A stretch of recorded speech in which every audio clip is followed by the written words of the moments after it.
merci d'avoir choisi Niata TV pour vous informer. Mesdames et messieurs, bonsoir et bienvenue dans cette édition.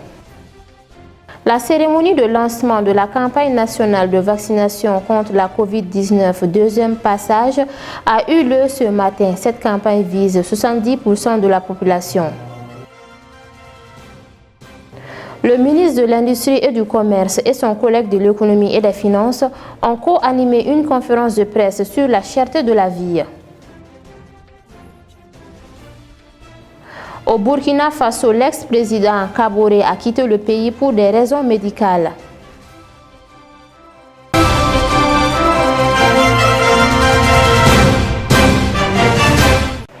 Une fois de plus, bienvenue dans cette édition. Comme je vous en parlais dans les titres, la campagne de lancement du deuxième passage de vaccination contre la COVID-19 a eu lieu ce matin. L'objectif est d'accélérer l'atteinte de l'immunité collective contre la maladie, visant 70% de la population d'ici fin décembre 2022.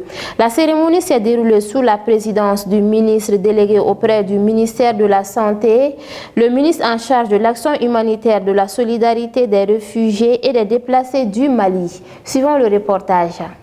Selon l'Organisation mondiale de la santé au Mali, la situation cumulée depuis le début de la maladie à coronavirus est de 31 237 cas confirmés et 30 414 guéris, avec un taux de guérison de 97,36% et 739 décès, ce qui a conduit à cette deuxième campagne de vaccination contre la maladie à coronavirus pour atteindre l'immunité collective. Face à cette situation, une initiative mondiale de prévention par la vaccination a été adoptée par les partenaires de l'initiative COVAX pour faciliter l'accès aux vaccins contre la maladie à coronavirus. Le Mali a souscrit à cette initiative et a élaboré et mis à jour son plan national de vaccination contre la COVID-19 avec comme objectif de vacciner 70% des personnes âgées de 12 ans et plus sur toute l'étendue du territoire national, soit 9 477 250 personnes. À travers 9 campagnes de masse d'ici le 31 décembre 2022. Pour atteindre cet objectif d'immunité collective, 5 214 040 doses de vaccins COVID-19 ont été déjà mobilisées par l'initiative COVAX à travers les États-Unis d'Amérique, l'Allemagne, le Portugal et par la coopération bilatérale à travers la République populaire de Chine, l'Algérie et la Turquie. L'immunité collective étant d'une importance capitale, les partenaires techniques et financiers s'engagent à accompagner les efforts du gouvernement dans la lutte contre cette pandémie. Le CNOPM et ses partenaires, l'OMS, l'USAID à travers Breakthrough Action et les autres partenaires techniques et financiers sous le parrainage du ministère de la Santé et du Développement social ont envisagé une meilleure sensibilisation des populations pour leur vaccination contre la maladie à coronavirus. Les acteurs ciblés par la présente étape de la campagne de vaccination sont essentiellement du secteur privé dans l'essentiel de ses composantes, des organisations de la société civile, des chambres consulaires et des ordres professionnels. Le Conseil national des ordres professionnels du Mali, son partenaire Breakthrough Action financé par l'USAID et tous les autres partenaires techniques et financiers ici présents ont décidé d'accompagner le gouvernement. L'ensemble de ces actions s'insère dans la dynamique du ministère de la Santé et du Développement social pour l'atteinte de l'immunité collective.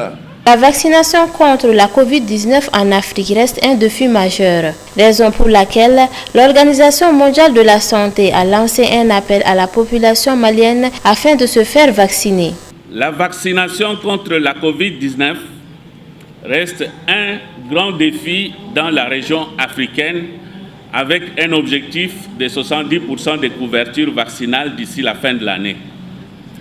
De nombreux pays ont encore des couvertures très basses dans la région africaine, dont le Mali, avec le taux de couverture vaccinale contre la COVID-19 de 7% sur l'ensemble de la population.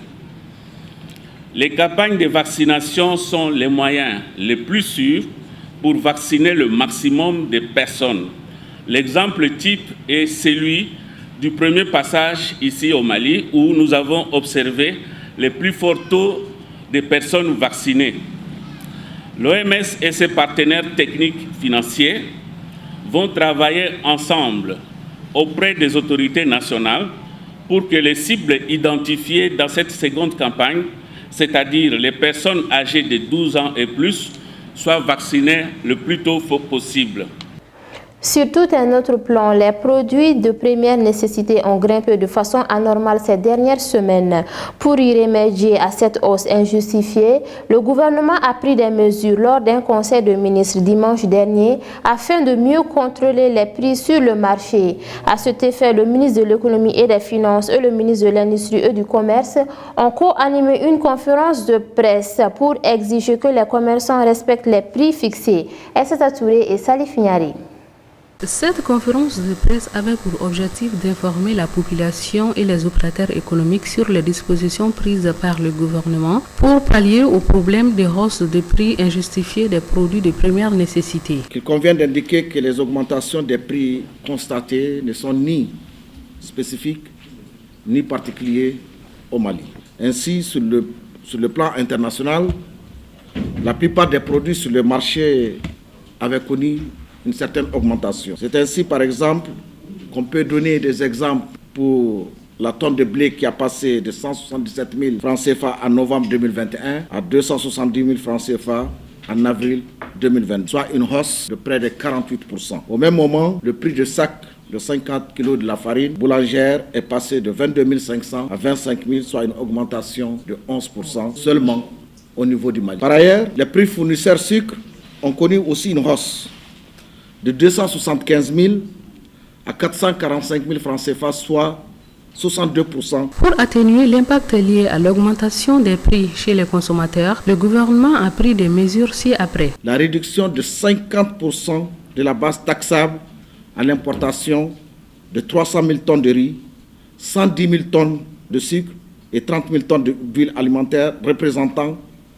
un manque à gagner de près de 15 milliards de francs CFA pour l'État malien. L'administration des prix de ces produits pour éviter aussi les augmentations injustifiées des prix, le renforcement des brigades de contrôle des prix de la Direction générale de commerce, de la consommation et de la concurrence et la suspension de l'exportation des céréales locales, mais aussi des céréales importées, ainsi que l'aliment, les bétails sur pied. Quant au ministre de l'Économie et des Finances, il a édifié les uns et les autres sur le contexte économique dans lequel tout cela s'est passé, notamment la crise sécuritaire et sanitaire et le conflit russo-ukrainien. Pour ce faire, suivant les instructions du président de la transition, d'autres mesures ont été prises pour que les populations ne puissent pas être affectées par ces crises, ce qui fait que certains produits ont été subventionnés. Nous avons eu à faire des subventions sur les prix de 300 000 tonnes de riz en 2022.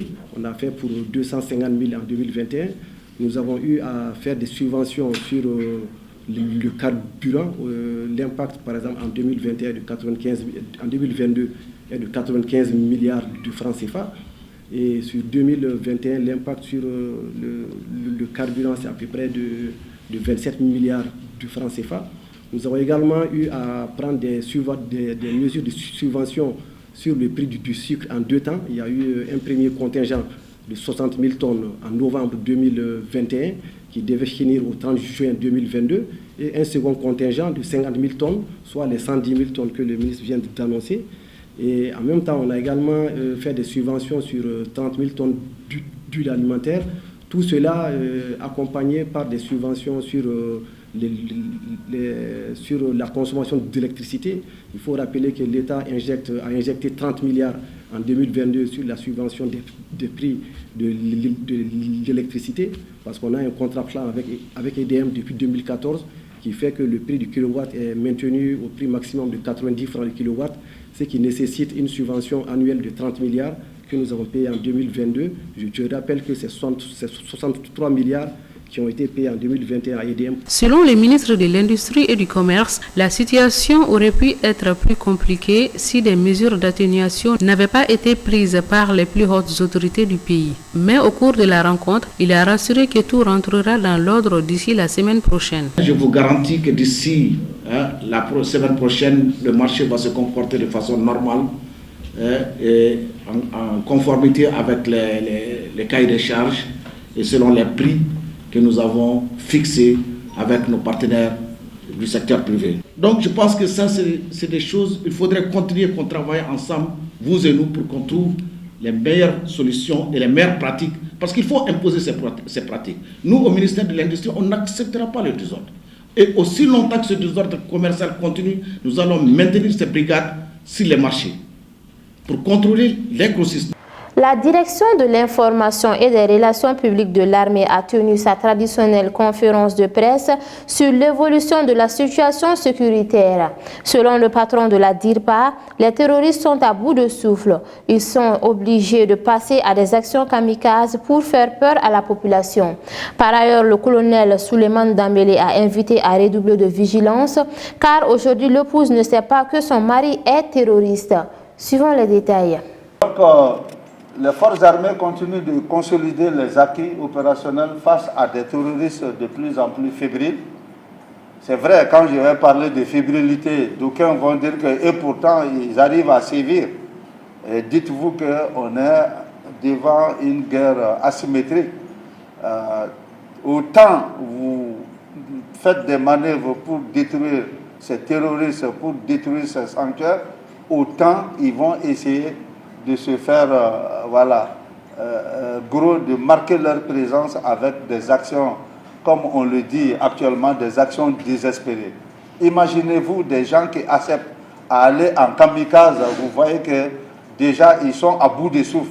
Effectivement, c'est des terroristes qui sont à bout de souffle. Ils sont obligés de passer à des actions kamikazes, à des actions désespérées pour faire peur aux populations, pour marquer cette pression sur les populations. Donc c'est pourquoi, dites-vous, on en est sûr, ils sont fébriles, ils sont diminués, mais cela ne veut pas dire d'un moment à l'autre qu'on ne va pas entendre parler d'eux. Parce que quand on va dire qu'ils sont fébriles, ils sont diminués, d'aucuns vont dire, pourtant, ils arrivent. Oui, nous ne sommes pas dans une guerre conventionnelle où il y a, X, Y, B d'un côté, A, B, C, D de l'autre. Non. Une guerre asymétrique, c'est une guerre dans laquelle on ne sait pas, en termes très,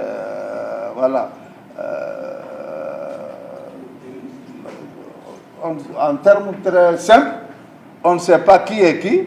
Je peux dire, Monoko, il est terroriste ou pas. Je peux douter de son positionnement. Et c'est vrai que nous le constatons sur le terrain. Et la famille même ne sait pas que telle ou telle personne sont dans cette mouvance.